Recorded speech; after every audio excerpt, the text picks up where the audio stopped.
Hi viewers, welcome to our channel. ప్రస్తుతం మనతో పాటు ఇమ్మంది రామారావు గారు సీనియర్ జర్నలిస్ట్ ఉన్నారు. వారితో ఒకసారి మాట్లాడదాం. సార్ నమస్కారం. సార్ నమస్తే బాబు.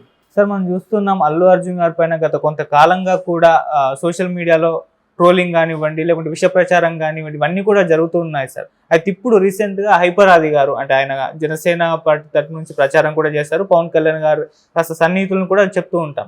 ఆయన ఒక స్టేట్మెంట్ ఇచ్చారు సార్. అల్లు అర్జున్ గారు కూడా మెగా ఫ్యామిలీకి చెందిన వారు, ఆయన పైన ట్రోల్స్ ఆపండి అని చెప్పేసి అంటున్నారు. అయితే ఈ ట్రోల్ చేస్తుంది మెగా ఫ్యాన్స్ అని చెప్పేసి కొంత ప్రచారం అయితే ఉంది సార్. అయితే ఇప్పుడన్నా మరి హైపర్ ఆది గారి కామెంట్స్తో ఆయన ట్రోలింగ్ ఆపుతారా? అల్లు అర్జున్ గారి పైన ఇటువంటి ప్రచారాలను ఆపేస్తారా? మీరు ఏం చెప్తారు సార్ హైపర్ ఆది గారి కామెంట్స్ పైన? అసలు హైపర్ ఆది ఏ అధికారంతో మాట్లాడతాడు ట్రోల్స్ ఆపండి అని? ఆపండి అని చెప్పినట్టయితే పవన్ కళ్యాణ్ చెప్పాలి, లేదా పెద్దాడు కనుక చిరంజీవి గారు చెప్పాలి. ఈయన హైపర్ ఆది ఆపండి అంటే ఆయనకి ఎంత మండుతుంది? ఎవరికి? అర్జున్కి. నువ్వు చెప్పడం ఏంటో అనుకుంటాడు కదా. అదేదో పెద్ద అని చెప్తే బాగుంటుంది, పవన్ కళ్యాణ్ చెప్పిన బాగుంటుంది. ఇకపోతే వాళ్ళలో ఒక వేర్పాటు భావన వచ్చేసింది. ఇండిపెండెంట్ ఫ్యామిలీస్గా వాళ్ళు మానసికంగా విడిపోయారు. నేను అల్లు రామలింగి తాలూకు ఫ్యామిలీ. మా తాత అల్లు రామలింగే, మా నాన్న అరవింద్. అలాగే ఇక్కడ ఏంటంటే మేమందరూ చిరంజీవి ఫ్యామిలీ. ఎవరెవరు? రామ్ చరణే కాదు, సాయి ధర్మ తేజు, వరుణ్ తేజు, వీళ్ళందరూ, పవన్ కళ్యాణ్, వీళ్ళందరూ అనుకుంటున్నారంటే మా వైష్ణవ్ తేజు, వీళ్ళందరూ ఇటుపక్క ఉంటారు, వాళ్ళు అటుపక్క ఉంటారు.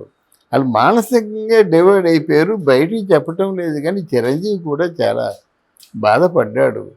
అంటే బిడ్డలాంటి వాడిని అనరాని మాటలు ఎవరు బన్నీ తాలూకు ఫ్యాన్స్ అంటే ఆయనకు కూడా బాధ ఉంటుంది కదా. అలాగే బన్నీ ఫ్యాన్స్ ఎరే పిచ్చాడా ఏమనుకుంటున్నావు, మా అల్లు రామలింగ గారు లేకపోయినట్టు నువ్వు బాపట్లో పంచర్లు వేసుకుంటాడు అన్నారు. అది గుచ్చుకుంటాయి కదా. అలాంటి మాటలు ఎవరన్నా సరే ఖండించాలి కదా. పాప బన్నీ ఖండించాడా? లేదు కదా. ఇద్దరు కూడా ఆల్మోస్ట్ ఇంటర్నల్గా వైరం పెట్టుకున్నారు. వైరం పెట్టుకుంటే ఇది ఆగదు. ఇప్పుడు పుష్ప ఉందండి, డిసెంబర్కి వెళ్ళిపోయిందండి. Because of only Pavan Kalyan and fans అని అనుకుంటారు కదా. అది నిజం కావచ్చు, నిజం కాకపోవచ్చు, అనుకుంటున్నారు కదా. అవును. మరి వాడికి ఎలా ఉంటుంది? చూసావా ఎంత నష్టపోయారని. ఇప్పుడు ఒకరు ముఖం ఒకరు చూడకుండా అయిపోయింది.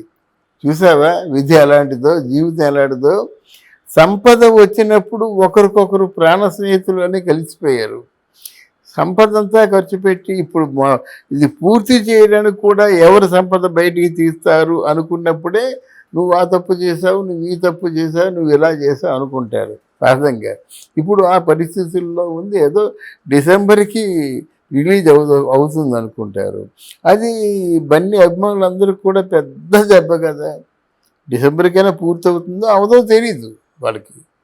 అందువల్ల ఇలాంటి ఎదురు దెబ్బలు ఒకరికొకరు తిన్నప్పుడు మనం ఎవరు అండి, మీ ఇద్దరు కలిసిపోండి అంటే ఇంకా కోపం వస్తుంది ఆయనకి.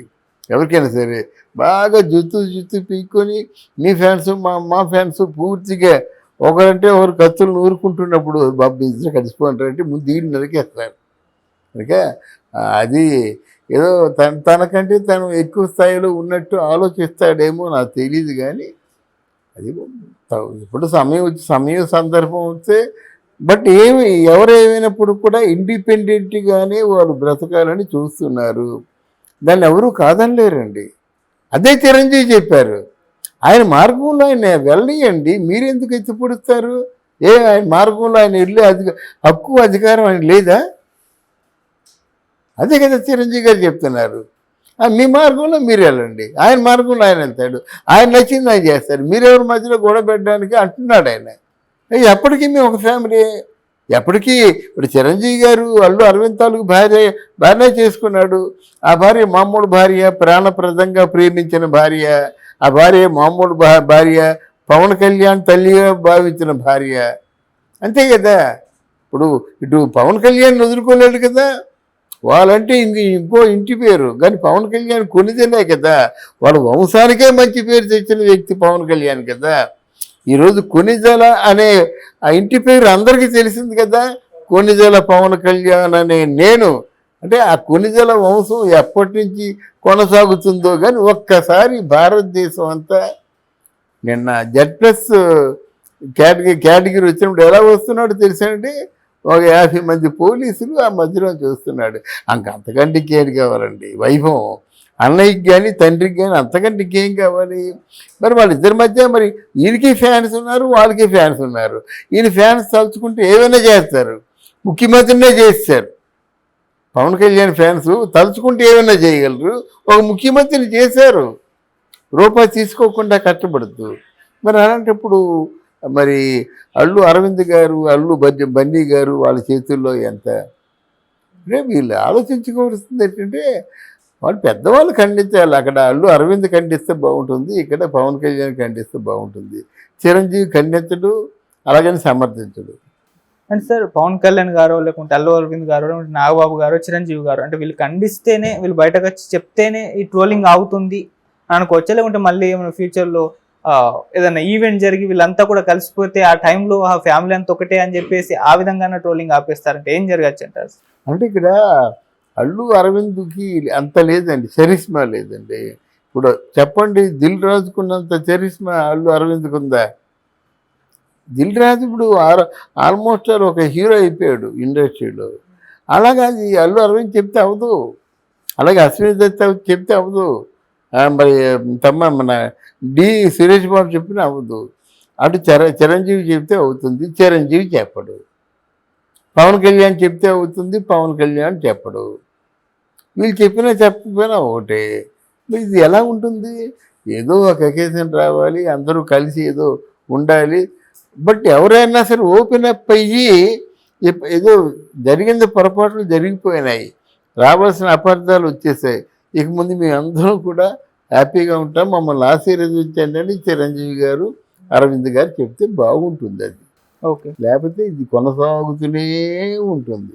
మరి అల్లు అర్జున్ గారు కూడా రెస్పాండ్ అవ్వట్లేదు సార్ ఇటువంటి, అంటే అల్లు అర్జున్ టీం నుంచి ఎవరన్నా అంటే అద్దరు ఒక టీంను మెయింటైన్ చేయాలండి. ఆయనకి ఏంటంటే ఒక వల్లమాలిన స్థితికి చేరుకున్నప్పుడు ప్రేమ అంటే అభిమానుల తాలూకు ప్రేమ కానీ పిచ్చి కానీ విపరీతమైన స్టేజ్కి చేరుకున్నప్పుడు వాళ్ళు కంట్రోల్ చేయడం ఎవరితరం కాదు. ఇప్పుడు అదే వచ్చింది కదా పవన్ కళ్యాణ్కి, ఎవరిని రావద్దురా బాబంటే 1,5,00,000 వస్తున్నారు జనాలు, ఎక్కడికి వెళ్ళినా జనాలే. ఇంటెలిజెన్స్ వాళ్ళు ఏం చెప్తుంటే, బాబు మీరు బయటికి వెళ్ళొద్దండి, మీరు సభలు పెట్టొద్దని కేంద్రంలో ఇంటెలిజెన్స్ బలగాలన్నమాట. ఆ పోలీసు మా కంపెనీలు లేవు, సహకరించడం కాదు, మాకు అసలు పోలీస్ ఫోర్సే అంత ఫోర్సు లేదు, ఉన్న ఫోర్స్ అంతా మీ దగ్గరికి వస్తే మా సిటీలో.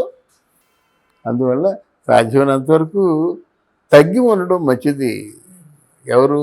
బన్నీ తాలూకు ఫ్యాన్స్. ఆయన ఫ్యూచర్ని దృష్టిలో ఉంచుకొని, ఆయనకి ఫ్యూచర్ అంటే మామూలుగా 50-100 కాదు కదా, కొన్ని లక్షల్లో కాదు కదా, 100 కోట్లలో దాదాపు ఒక 400 కోట్ల రూపాయలు పుష్ప 2కి వ్యయం చేసినట్టుగా ఒక అధికార సమాచారం. మరి 400 కోట్లు రావాలంటే అంటే అది నెట్ రావాలంటే ఎంత అవ్వాలి? కనీసం 1000 కోట్లు కలెక్ట్ చేయాలి, అప్పుడే నెట్ వస్తుంది 400 కోట్లు. ఇవన్నీ ఆలోచించుకొని ఉభయలు కూడా వాళ్ళ తాలూకు హీరోల్ని గెలిపించుకుంటూ వాళ్ళ యోగక్షేమాలు చూడాలి, కానీ ఒకరినొకరు పనిష్ చేయాలనుకోవడం మాత్రం కరెక్ట్ కాదు. ఎప్పటికైనా వాళ్ళు కలుసుకుంటారు, మధ్యలో కొట్టుకునే వాళ్ళే చెడ్డ అయిపోతారు. Okay, thank you so much. Thank you.